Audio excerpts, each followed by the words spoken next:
They've started, yes. Good afternoon, everyone. I'd like to bring us to our public part of our meeting for the Council Board meeting. We'll start with welcomes and introductions. I don't think there's any new faces from what I can see. So are there any declarations of interest concerning the agenda items that are on the agenda today that are not normally declared? Show of hands? No? Okay. Sorry, can I just mention, I've sent conflict of interest forms and gifts and hospitality forms. Please, could you return them? They were sent last year, late last year, and haven't had some returned. If you need another copy, reminder, just let me know, please, and I'll resend a copy to yourselves. And if you want to just send me a list of people that I have and haven't, I'll nudge gently. Lovely, thank you. Shall we move forward with the minutes then, Surinder? Sure, yeah. Just bear with me. Sorry.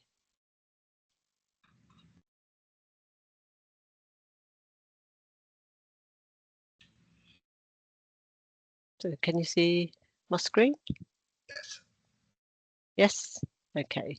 So we had our meeting on Thursday, 13th of November, and this is page 1. And that meeting was annual general meeting. On to page 2.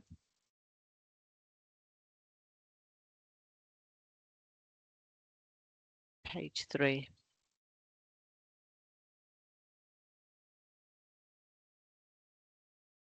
Okay. Thank you. Problem. I've read them and I'm happy with the content. Can somebody second them for me? Just as a show of a hand. So we'll take them as a true reflection of the meeting. Could I now welcome Rupert to give us an update on the Bloxwich Advisory Board, please? Yeah, thank you, Chair. Can you all hear me? All right. Good. So we actually had a meeting on the 22nd of January, so just under 2 weeks ago.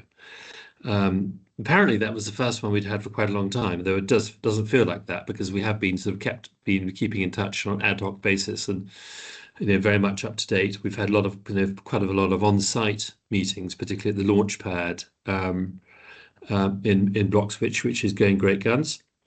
I think the key thing you want to hear from me is, which I'll pass on, which I was told, is that everything on target to be spent. And we've got one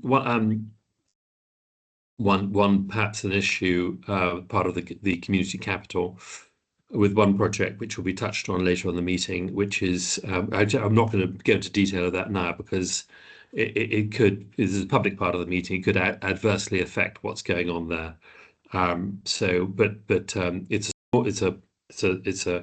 It's one part of community capital. We will touch on that, but generally everything is going along well. Communications, a couple of photo shoots, Rycroft, Bloxwich Community Partnership, which probably have now just taken place in the interim.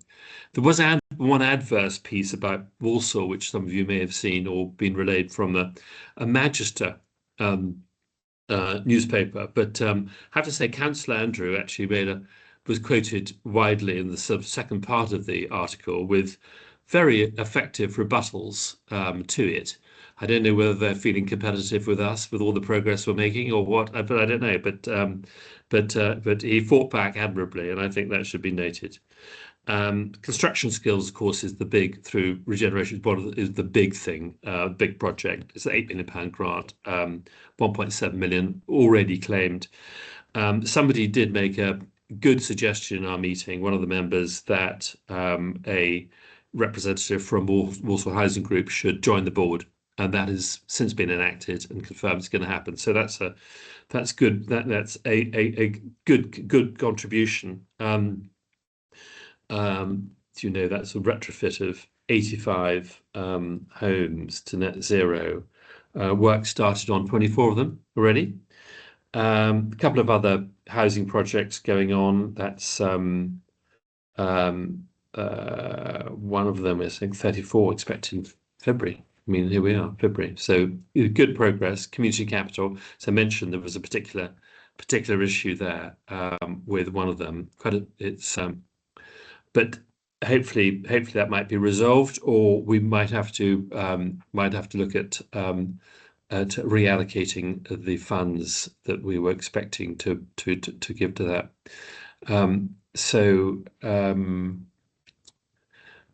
Without going into it, it's all looking good, really.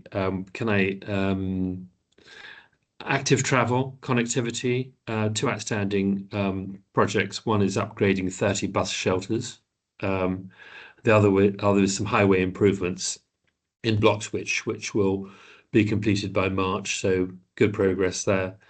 Canals River Trust, we had a bit of feedback from that. Noticeable increase in the in use following the improvements. There was a survey done comparing November and November. I'm not sure why those months were chosen, actually, because I'm thinking July would probably have been better figures.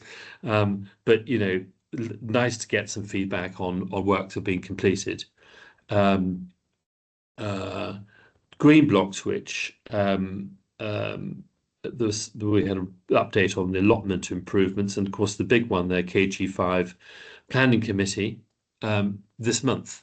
So that is with start in March. So we're right on it with that one, and that is obviously a biggie for us. We had some feedback on Launchpad, digital skills side, over 400 individuals supported, 280 attended training sessions. I think it's getting great guns. Those figures are probably now out of date. In the business incubation side of it, 37 businesses used it so far. I think 7 were there on the day that we met. So it does anecdotally seem to be being used and doing good things. I think it's about really my highlights of my. I probably missed out a couple of things, but I wanted to give you a bit of a flavour for what's going on in Bloxwich. Chair, I hope that's okay.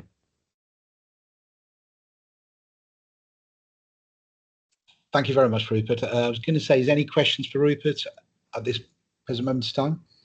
Okay, thank you for that feedback. For one nasty moment, I thought I was on mute. It was me. Could I please bring Carl in to give us an update on Walsall, please? Thank you, Chair. So the Walsall Advisory Board met last week on the 28th of January. There was no actions from the previous meeting. I just want to pay thanks to Adam Davey, who stepped in and chaired the advisory on the meeting prior to that and did it very well by all accounts. So thank you to him for jumping in there. On the review from last week, from the financial point of view, there were no real particular concerns. We did have the change request, which had been discussed at the last town board regarding the digital hub, as they're now operational and starting to look at the shape of what the future looks like and trying to tune accordingly. So that change request has been put in on the financials. But other to report on the financials, everything seems to be generally in order. Alistair's doing a great job on that front, keeping us all honest and making sure that things are as they should be. I believe there's a little bit more flexibility in what we've had with regards to some of the numbers, which I think Rupert alluded to, where we were allowed to try and ease a little bit of pressure in one or two areas on some of the projects. But then again, that's credit down to the officers and the people behind the scenes here who are doing a lot of work around whether it's aligning match funding or bringing other money into the town around some of these projects where viable. So there's a lot of good work on that front going on. I won't go too much into the. We obviously then had a marketing and update around some of the communications that are going on now, and obviously with a number of the Walsall projects now live, we're getting more communication around actually on the presence of the projects themselves. So there is a much more presence around the projects and what's happening and as they're being delivered, which is good to see. On the projects specifically themselves, I won't go into too much detail because obviously we'll have the officers and teams to take us through those. But like with most things, particularly in terms of the nature of the heavy construction elements with a lot of what the Walsall projects consist of, we know a number of the challenges that are in there already, and we're experiencing as we move into the actual construction phases. We're finding some new ones, which is causing some more problems and headaches for the teams that they have to work through. In terms of the sort of outcomes, and I haven't got the numbers. Forgive me, Rupert was a little bit ahead of the game there on some of the output numbers, and I'll try and make sure I bring that to the table next time in the public piece. But certainly to mention things like the community capital grant piece that's going on with some of the smaller organisations, and that we're starting to see the return on investment, social return on investments to those, which is some really good numbers coming in terms of the amount of people that are being supported, the amount of learners, the amount of upskilling, and also just what that's bringing to the community from the ripple effect from those assets being embedded, being set up correctly, the support from the office and that. So it's some really good stuff coming through that. I'll just finish with I mentioned some of the challenges and everything else. There was quite a significant discussion around the adult learning, as you can appreciate, and particularly with, and sort of picking up again on Rupert's points, there's a lot of things in the press at the moment, and I just want to, if I may, just as sort of chair of the advisory board, just add something here. I know we can get into the details of that in the proper full meeting, but I think it's fair for me to say I've been supporting the council when I'm 13 years now in a voluntary capacity, and when I attend a meeting and I see people who are dedicated, working extremely hard and doing everything they can to optimise and bring these projects from, a theory to reality, and all of the things that they have to go through to make that happen.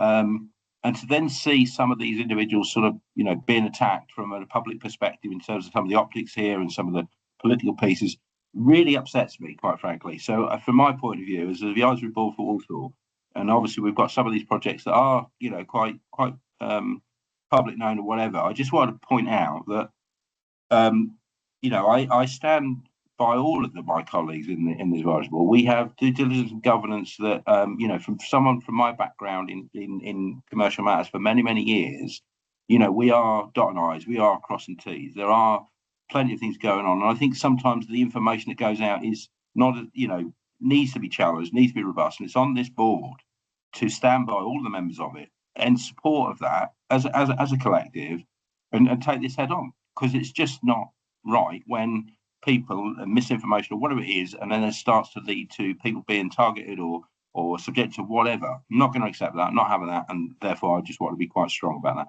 Chair, that is my update. Forgive me for the emotional piece at the end. Thank you for that, Carl. Any questions for Carl concerning the Walsall update? Okay. Can I just, from a point of view of comms, we'll pick it up in the private part of our meeting. I think we should be making a statement as a board to back our colleagues and ourselves and what's happening in Walsall. So I would echo what my fellow colleagues have said. So can I bring this matter to a close now, and then we'll move straightly into the private part of our meeting, please? Bear with me. And if we stop recording.